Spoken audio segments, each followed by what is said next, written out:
In this video, I'll show you how to add tags in Mailchimp. Once you are on your Mailchimp account, in order for you to add tags, there are two ways to create them. The first way is by creating them on the audience section.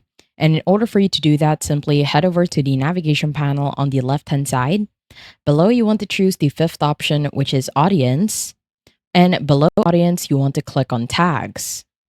Now, once you click on tags, it will automatically take you to the section where you can create your tag. So from here, head over to the top and right corner. You have an option to create a bulk tag. This means creating a lot of tags at once. If you only want to create one, on the right-hand side, click on Create New Tag. A pop-up will show. From here, you can add a tag name. Let's say that these will be our donor. And at the bottom, click on Create.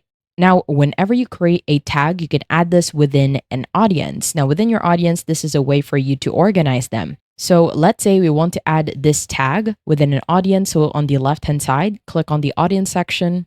Now, within your audience, in order for you to add a tag within them, what you can do is simply head over to the left-hand side of the name. At the top, you can choose Tag Contacts.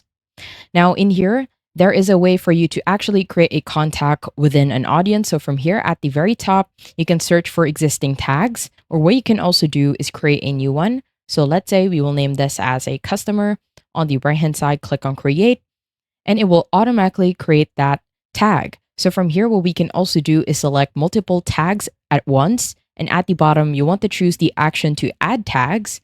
And at the bottom, if we click on Apply, if we head over to the right-hand side of that contact, you will automatically see that we have added a tag within this contact. I hope you found this tutorial helpful. Please let me know if you have any other questions in the comment section below, and I will try my best to help you out.